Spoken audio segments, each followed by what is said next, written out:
Olá, meus irmãos, eu vou começar esse tema importantíssimo e eu vou dar um tempo para você me ajudar a compartilhar esse link dessa live com todo mundo que você sabe que precisa ouvir o que vai ser falado aqui agora, tá bom?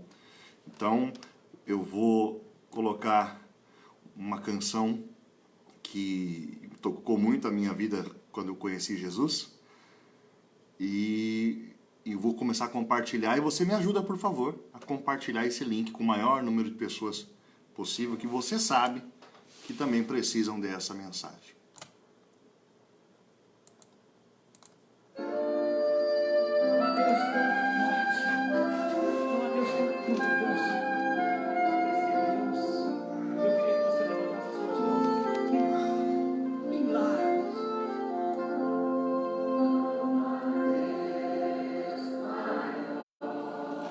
Vamos compartilhar, chamar as pessoas para essa live. Nós vamos falar sobre coaching. Ok? Me ajuda aí, gente.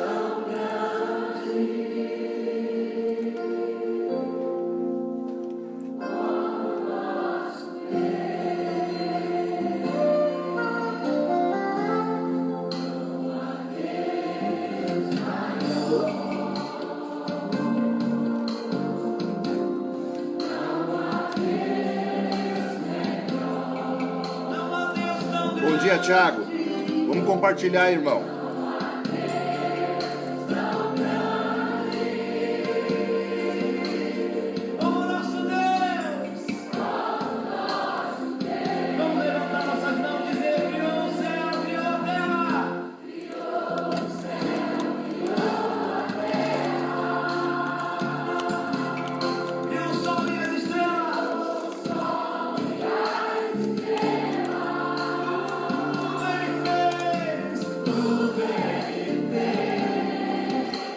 Vamos lá, vamos compartilhar comigo.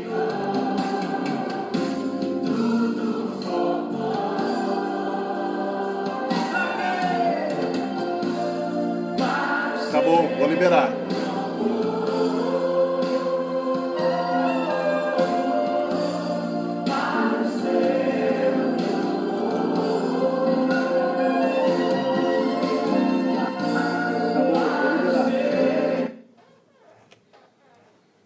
Vou liberar para...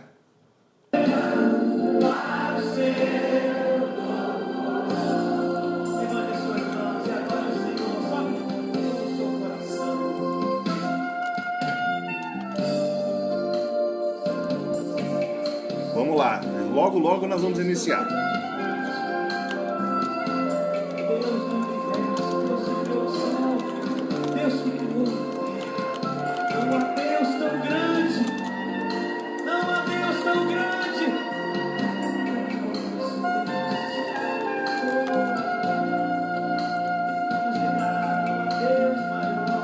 Obrigado. Vou começar, hein?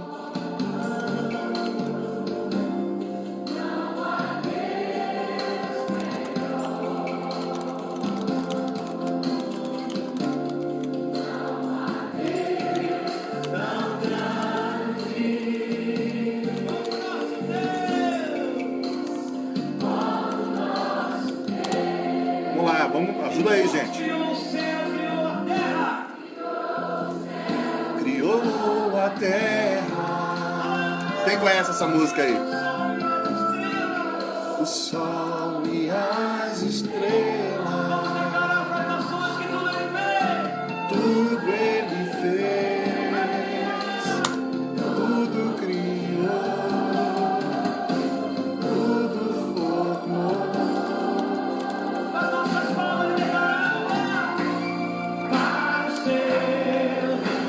Me ajuda aí, vamos chamar o pessoal para a live.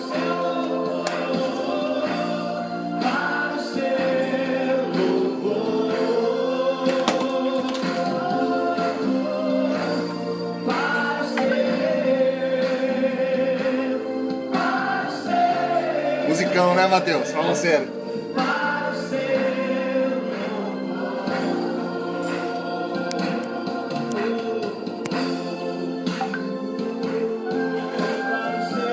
Pega essa oração em línguas que eles mandam agora, quer ver? Ó? Começa, vai terminando o louvor.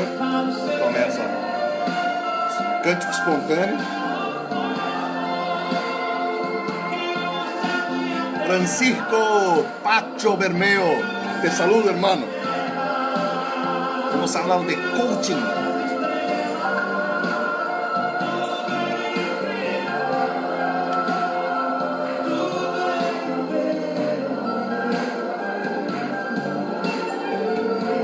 Vem pra live, vai chamando a galera. Compartilha pra mim. Vamos compartilhar, galera.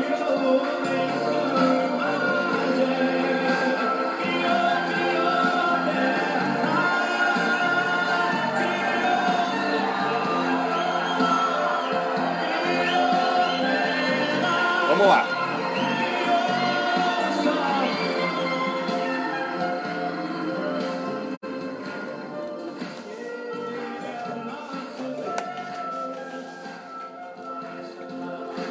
Vamos começar a nossa live?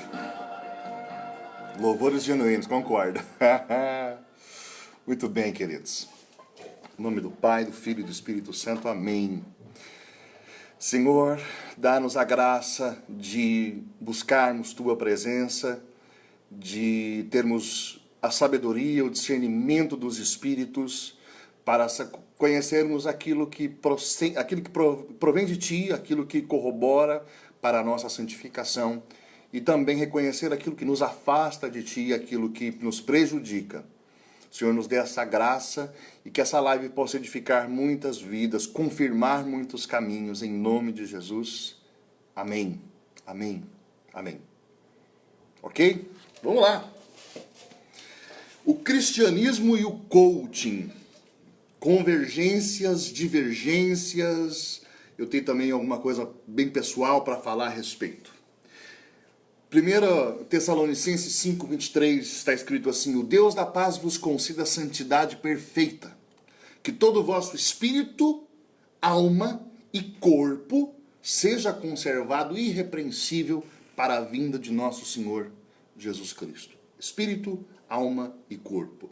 Eu inicio com esse trecho justamente para colocar a gente dentro da antropologia cristã.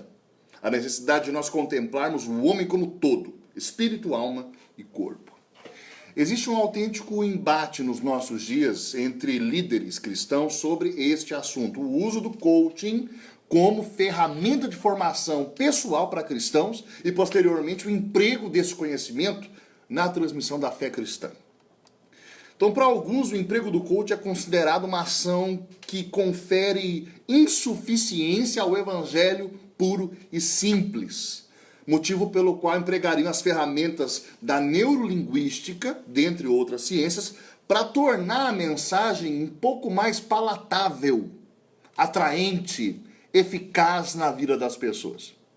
Consideram, portanto, que o emprego do conhecimento adquirido no coaching seja uma adulteração do evangelho, semelhante a uma gasolina batizada, que não é gasolina de qualidade. Então, o primeiro ponto eu vou chamar, o primeiro ponto que eu quero levantar sobre isso, o título que eu vou dar é A Mesma Gata, só que com um lacinho diferente.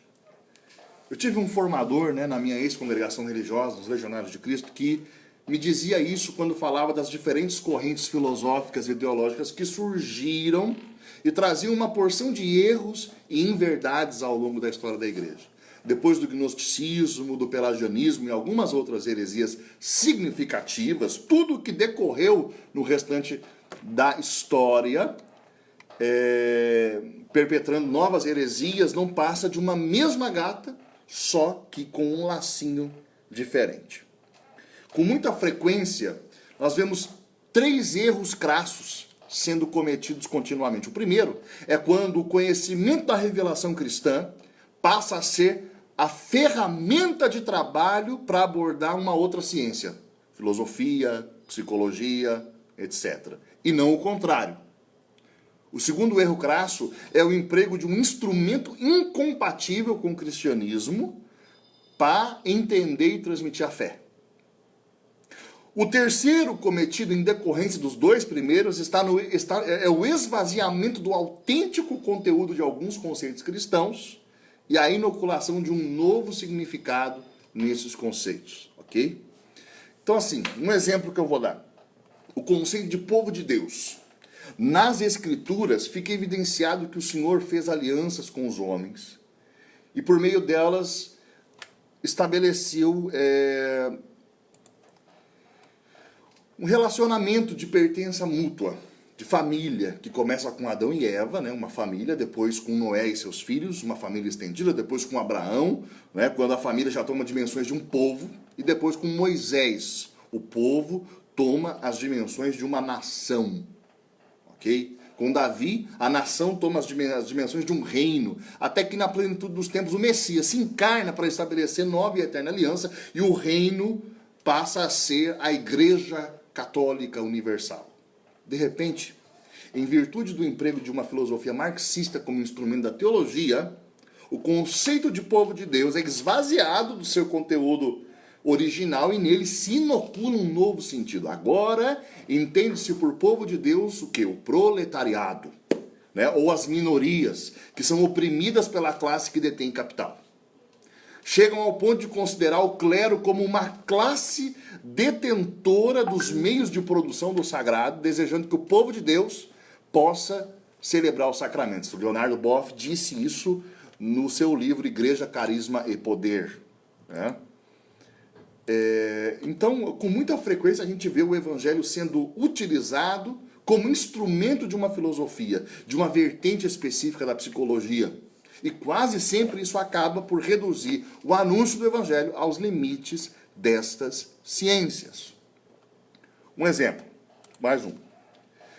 Jesus diz: eu vim para que as ovelhas tenham vida e que a tenham em abundância. João 10:10.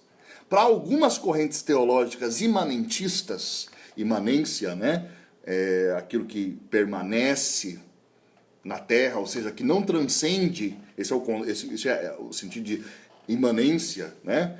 A teologia da prosperidade, por exemplo, é uma teologia imanente. A teologia da libertação é imanente, não transcende, né? A vida em abundância para essas correntes é aquela... Deixa eu silenciar isso daqui para não atrapalhar a nossa live. A vida em abundância é aquela que se evidencia no bem-estar social, familiar, econômico. Para algumas correntes da psicologia, como a logoterapia, a vida em abundância é perceptível naquele cuja vida é plena de sentido, de realização de um propósito, algo que pode ser aplicado tanto a Santa Teresa de Calcutá quanto a Gandhi, né? E aí, para eles, isso é vida em abundância, né? Para a teologia da prosperidade, os bens. Para a logoterapia, o sentido, né? Então, tanto Madre Teresa de Calcutá quanto Mahatma Gandhi viveram de acordo com o sentido das suas vidas, então tiveram vida em abundância. Mas e para o Evangelho? O que é a vida em abundância prometida por Jesus? Segundo as Escrituras e o Catecismo, a vida em abundância é a vida no Espírito. Nós éramos, por natureza, verdadeiros objetos de ira, conforme Efésios 2:3. Contudo, Deus nos arrancou do império das trevas e nos transportou para o reino do Filho do seu amor. Colossenses 1:13. De modo que a nossa vida presente na carne, nós a vivemos na fé no Filho de Deus que nos amou e se entregou por nós. De modo que já não somos nós, mas Cristo que vive em nós. Gálatas 2:20. Porque o Espírito daquele que ressuscitou Jesus dos mortos habita em nós e vivificará os nossos corpos por uma comum ressurreição. Romanos 8:11. Em suma, irmãos, a vida em abundância é a vida no Espírito Santo. E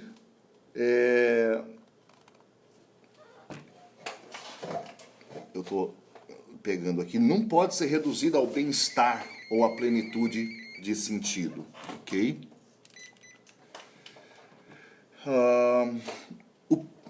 O perigo de algumas linhas de coaching. Nós temos que entender primeiro que são várias linhas. Existem vários assentos aí. Eu resumiria o coaching como sendo um conjunto de princípios que visa conduzir a pessoa à mais alta performance de todas as suas potencialidades humanas. As melhores linhas do coach vão lançar mão de todas as descobertas da neurolinguística, bem como das melhores correntes da psicologia e das diversas ciências, não somente as que trabalham com a inteligência emocional, mas até dos melhores princípios de economia, administração, marketing, para que tudo aquilo que é disfuncional na vida de uma pessoa passe a ser vivido em plenitude. Ok? Meu resumo, pessoal. Ora, o que pode haver de perigoso nisso? O perigo não está no coaching em si, que é uma ferramenta válida e preciosa, mas no emprego que alguns fazem do coaching no meio cristão, mesclando sem perícia as verdades do evangelho como instrumento de afirmação dos princípios advindos do coaching que eles querem transmitir. Vou dar alguns exemplos disso. Então, para falar da importância da oração num ambiente eclesial, né, tomar fontes científicas que afirmam ser a oração benéfica ao ser humano porque faz bem à saúde. Nessa mesma esteira, a meditação transcendental e as mais diversas meditações propostas pelas filosofias asiáticas são igualmente benéficas ao ser humano porque também fazem bem à saúde. A pessoa também vai, né, entrar em si. Então, assim, podem começar a dizer, e há quem o faça, que existem muitas pessoas que não são religiosas, mas que são tremendamente espiritualizadas, que não praticam atos de piedade, mas que oram. Esse discurso você nunca ouviu? Eu já ouvi, de padres. Né? As pessoas não são religiosas, mas são tremendamente espiritualizadas. Né? Então, quando a abordagem sobre a importância da oração é benéfica à saúde, porque a pessoa entra em si, bom, então a oração faz isso, mas a meditação transcendental também faz isso, o yoga faz isso, e muitas outras filosofias orientais fazem isso. Por outro lado, a base da oração no cristianismo, né, irmãos, é, em primeiro lugar, a filiação divina, mediante a recepção do Espírito que nos faz clamar Abá, Pai. Romanos 8,15, né? Que quando não sabemos orar como convém, ora em nós com gemidos inefáveis. Romanos 8,26. A oração é parte essencial do nosso relacionamento com Deus Pai, Filho, Espírito Santo, que deve ser feita não somente com o entendimento, na dimensão da psique, mas sobretudo no espírito, no pneuma. Existe problema em abordar os benefícios da oração desde a perspectiva que não seja teológica? Não. Mas é necessário ter muito em conta que a oração cristã vai muito além daquilo que a neurolinguística e a psicologia, por exemplo, são capazes de afirmar.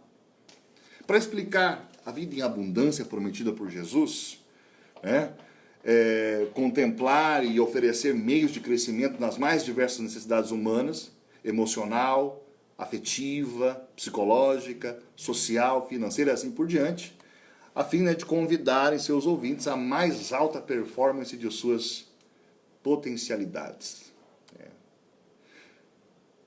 Por outro lado, meus irmãos, a vida em abundância prometida por Jesus é, como a gente já disse, a vida no Espírito Santo. A abundância pregada pelo coaching pode ser vivida por um não cristão, como Gandhi.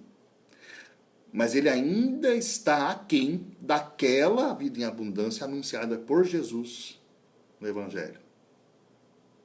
Os princípios oferecidos pelo coaching não são capazes por si só de produzir vida no espírito.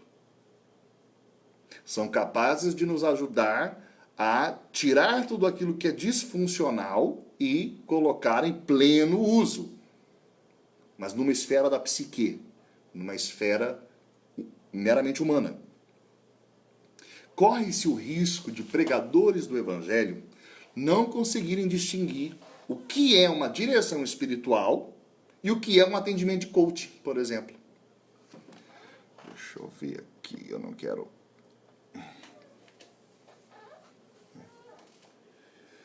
a ponto de resumirem todo o aconselhamento que dão e toda a pregação que fazem a princípios de coaching, raramente recomendando vida sacramental, oração e por aí vai. Há alguns que fazem isso. Para mim, o exemplo mais clássico disso, eu vou falar, é o programa Direção Espiritual do Padre Fábio de Mello, no qual a espiritualidade é tratada muitas vezes dentro da seara da filosofia e da psicologia, e isso é limitante. Uma opinião muito pessoal, minha, tá? Com relação a isso, respeito os que pensam diferente. Eu já me beneficiei muito do Padre Fábio de Mello, mas justamente nessas questões psíquicas, onde ele é muito bom, né? Existe lugar para o coaching na formação cristã? Essa é a pergunta que eu faço. O equilíbrio ensinado por São João Paulo II na encíclica Fides et Ratio pode nos ajudar muito a responder essa pergunta que eu estou fazendo. Existe lugar para o coaching na formação cristã?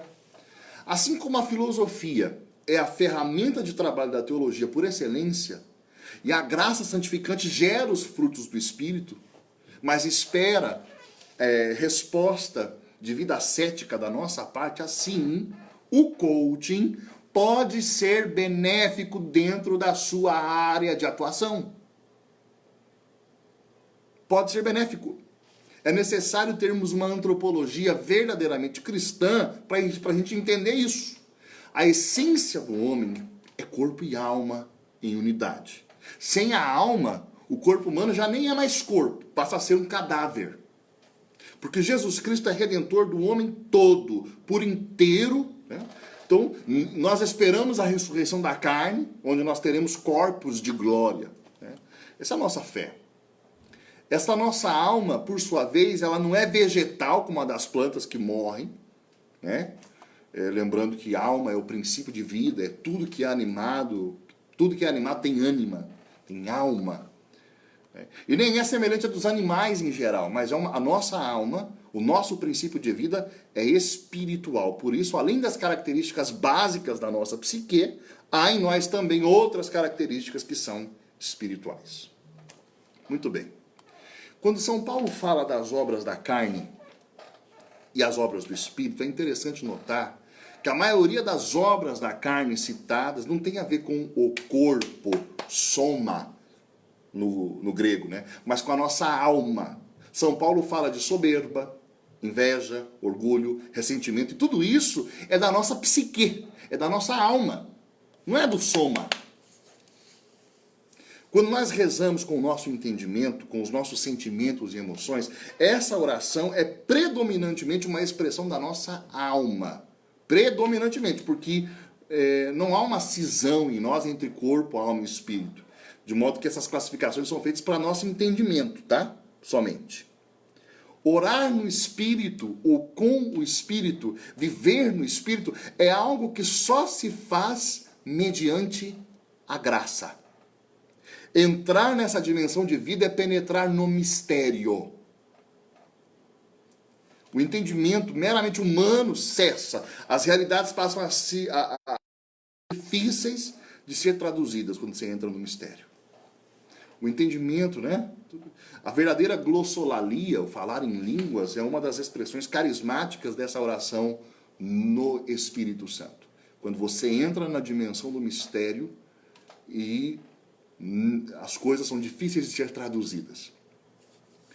Quando nós estamos rezando pela cura interior e fazendo coisas afins à cura interior, a gente está lidando com as coisas da nossa carne, da nossa alma.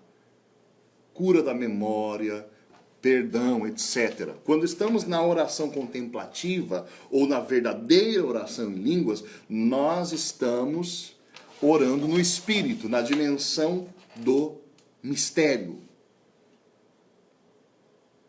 Quero fazer essa distinção. Alguns pregadores, né, do fogo se apressam a responder que não há lugar para princípios de coaching na formação cristã. Muitas vezes esses irmãos são pessoas de intensa vida missionária, mas são, vou falar direto, tá? obesos mórbidos, não zelam pela saúde, estão sempre rodeados de problemas financeiros, colecionam desavenças com outras pessoas de caminhada, são ausentes dentro da própria casa, são péssimos profissionais, não crescem academicamente, não terminam nada do que começam, são indisciplinados e não forjam o seu caráter. Muitos desses pregadores do fogo que gostam de bater no coaching vivem essa realidade que eu acabei de narrar aqui. Nesse sentido, o coaching não nos ajudará a produzir vida no espírito. É verdade. Mas ele é perfeitamente compatível com o cristianismo, enquanto ele nos oferece ferramentas que produzem um autêntico ascetismo. Bons hábitos sendo repetidos continuamente dentro de uma rotina até se tornarem virtudes. Por meio do trabalho para elevar ao máximo todas as possibilidades de alta performance, o coaching pode colaborar com a ação sobrenatural da graça de Deus em nós, uma vez que a graça pressupõe a natureza, trabalha sobre a natureza. Quando vemos os princípios de Santo Inácio de Loyola, para citar um exemplo, somos capazes de perceber incontáveis semelhanças com muitos dos princípios preconizados pelas melhores linhas de coaching. Uma das primeiras coisas que comentei com o meu irmão mais velho, assim que eu saí do curso do método CIS, né? Coaching Integral Sistêmico, ministrado pelo Dr. Paulo Vieira, em São Paulo, uma das coisas que eu comentei, eu fiz o curso, foi justamente isso, né? Eu vi a metodologia de Santo Inácio de Loyola presente em muitos daqueles princípios que o Dr. Paulo Vieira estava ensinando lá. O apóstolo São Paulo ensinou aos Tessalonicenses: o Deus da paz vos conceda a santidade perfeita, que todo o vosso ser, espírito, alma e corpo, seja conservado irrepreensível para a vinda de nosso Senhor Jesus Cristo. Quando se vive uma espiritualidade desencarnada, a santidade perfeita se torna impossível. Nesse sentido, o coaching, enquanto instrumento ascético, pode contribuir muito para a nossa santificação. Agora eu quero dar um testemunho pessoal, tá bom? Eu tirei imenso proveito da leitura do livro O Poder da Ação, do Dr. Paulo Vieira.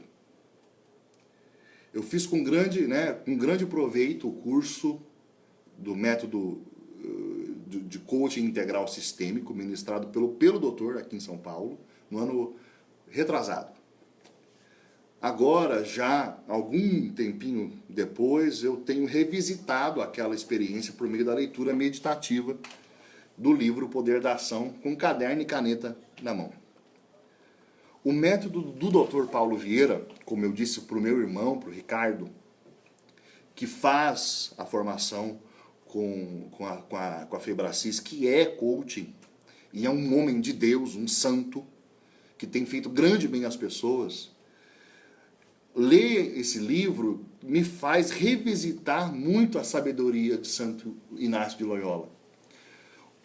Aquele soldado basco que se tornou santo. O Espírito Santo guiou Santo Inácio a viver todas as experiências da vida religiosa. Ele foi eremita, foi contemplativo, foi mendicante, exerceu a ação pastoral mais comum dos sacerdotes em geral e gerou para a igreja um número incontável de homens extraordinários. No seu percurso pessoal, indo e vindo da Espanha a Jerusalém, depois Roma, gastando as suas alpargatas nessas caminhadas todas, mas sobretudo em Manresa, Inácio formulou os exercícios espirituais e passou a aplicá-los. Durante 30 dias, Inácio pregava e guiava o dirigido, uma única pessoa por vez, quando ele começou, né? Por uma série de exercícios. Daí o nome que levam a um processo de transformação radical, exercícios espirituais. Sobre os exercícios espirituais, Santo Inácio disse assim, eu vou ler: os exercícios são tudo de melhor que eu nesta vida posso pensar, sentir e entender, com o fim de ajudar o homem a poder aproveitar a si mesmo, bem como para frutificar e ajudar a outros muitos, para que também tenham o mesmo proveito. Olha que interessante.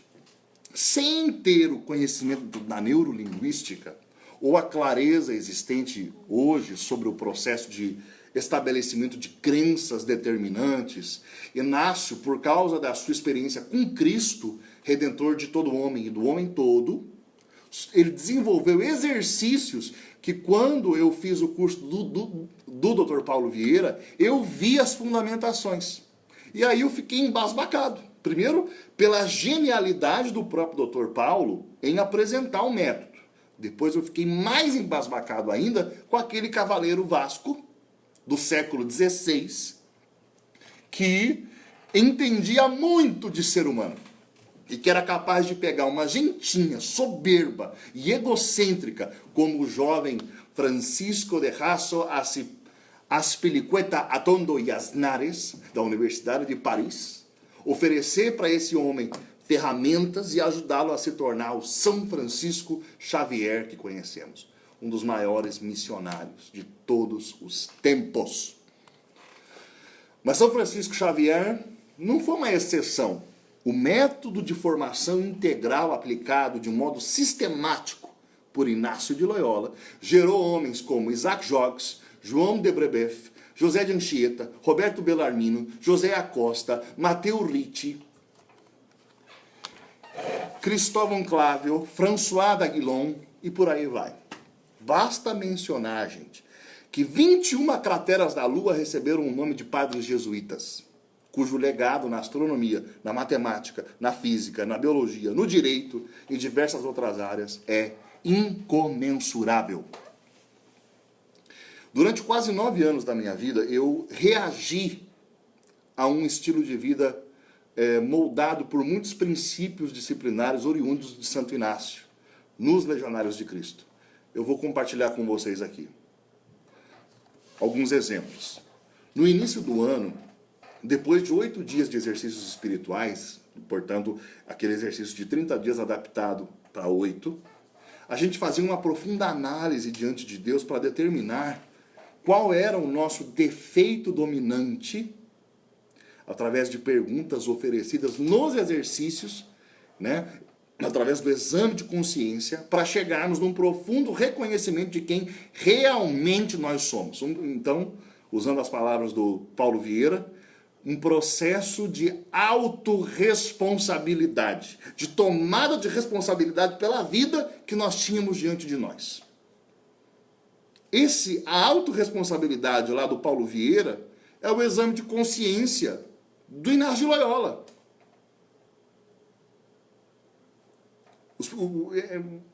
Percebam você, que tudo isso em Inácio de Loyola, movido pela graça, né? Inácio de Loyola, lá no século XVI, trabalhou ferramentas que agora a neurolinguística vem apresentando. A genialidade, né? Outra coisa, a gente precisava encontrar um lema também no início do ano, uma palavra, uma frase ou uma jaculatória que num verdadeiro exercício a gente devia repetir internamente. É um grito de guerra, uma palavra de ânimo, um grito de yes, né? Diante do que tínhamos diante de nós. Para Inácio, o grito dele era para a maior glória de Deus, para a maior glória de Deus, para a maior glória de Deus. No coaching, né? O grito do yes, do vamos, né? Uma frase motivadora. Interessante. Outro princípio, a gente precisava colocar tudo isso dentro de um programa de reforma de vida. Um projeto de vida pessoal. No início do ano, todo religioso legionário tinha que fazer um programa de vida. Escrever um programa de vida. Estabelecendo as metas a curto, médio e longo prazo que seriam perseguidas no crescimento espiritual, humano, intelectual e missionário. Realidades que contemplam o todo da vida de um religioso. Isso também se faz nos princípios do coaching. Outro princípio, a gente devia estabelecer o calendário pessoal que contemplasse, além das atividades da comunidade, o preenchimento dos tempos livres. Para, por exemplo, aprender uma nova língua, ler livros, praticar esportes, ter um momento de descanso, dedicar tempo para conversar com os irmãos, etc. Tudo isso o religioso legionário tem que colocar dentro do seu programa, né? Guia, calendário, organizar e executar. São princípios aprendidos de Santo Inácio de Loyola. Cada um dos ofícios desempenhados precisava ter o seu próprio programa, guia e calendário. Por exemplo, o meu primeiro ofício no noviciado foi limpar banheiros, de segunda a sábado. Então eu listava aquilo que precisava ser feito todos os dias e marcava lá na tabela. Então assim, de segunda a sábado eu tenho que limpar o chão, as privadas e os espelhos. Depois eu listava tudo o que existia dentro do espaço banheiros e distribuía a limpeza de tudo dentro do calendário. Então, segunda, portas 1, 2 e 3, paredes da direita. Terça, portas 4, 5 e 6, paredes da esquerda, etc. Dentro disso eu precisava explicar no papel como a limpeza seria feita, com que produtos, com a ajuda de quem, etc. Essa mesma metodologia, programa, guia e calendário, era o modelo para o programa de estudos, para os exercícios físicos, para o trabalho missionário, etc.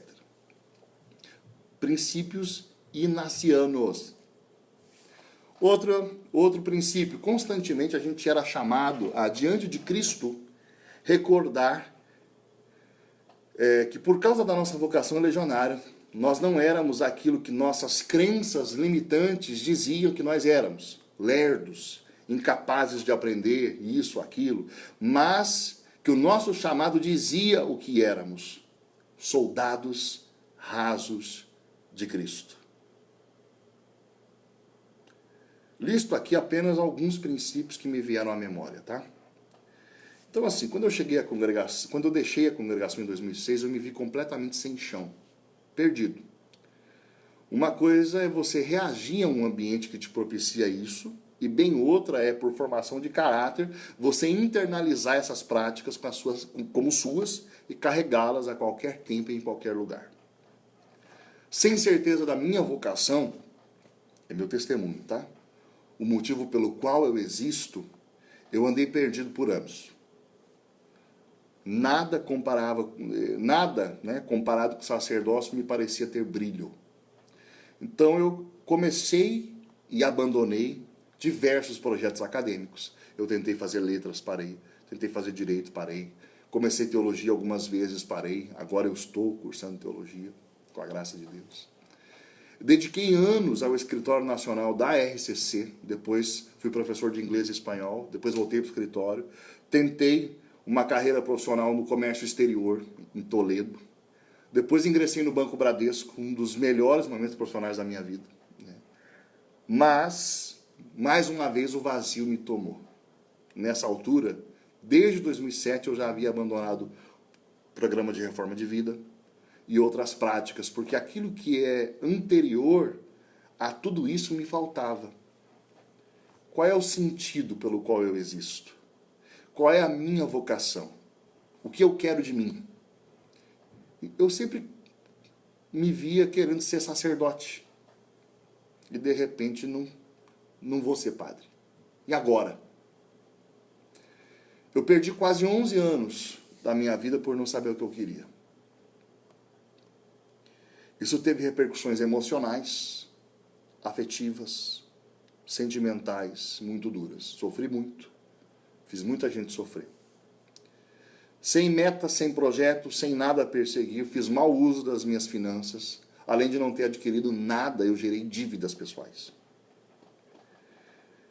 A missão nunca me roubou nada. Os fins de semana que eu dediquei, um após outro, a pregar ou participar de retiros, nunca me roubaram nada.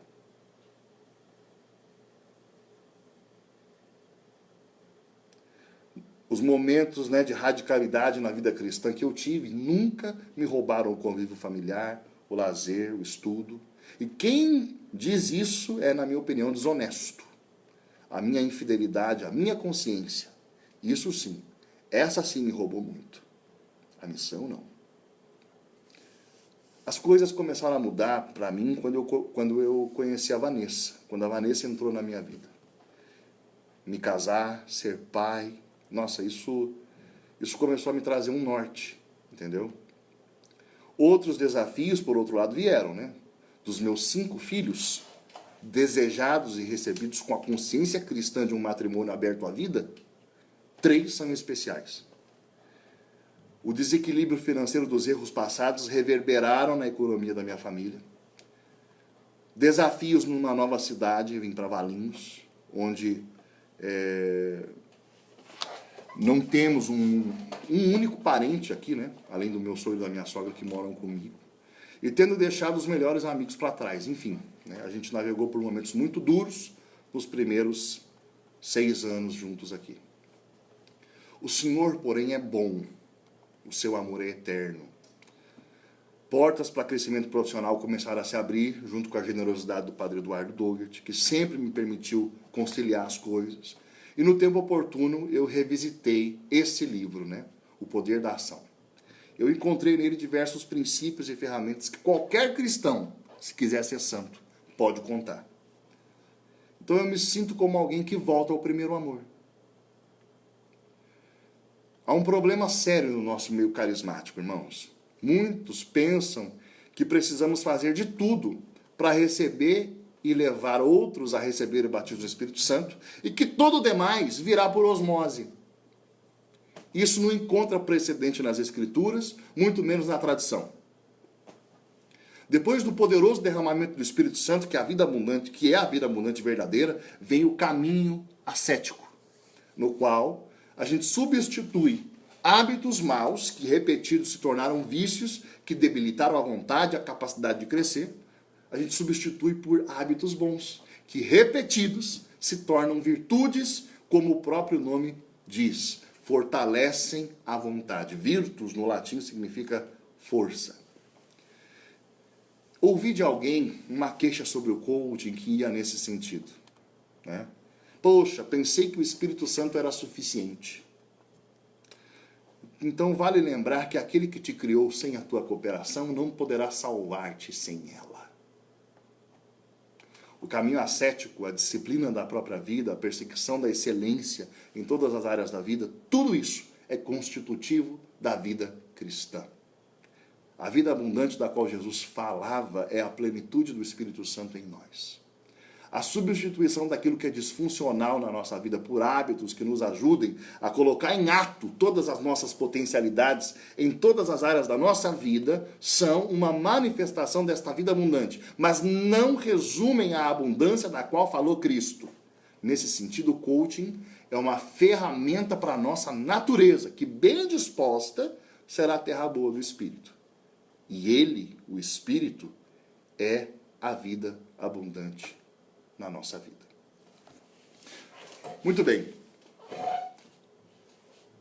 Alguém tem perguntas? Se alguém tem perguntas, é o momento. Senão eu já vou encerrar essa live, porque ela está muito longa, tá bom?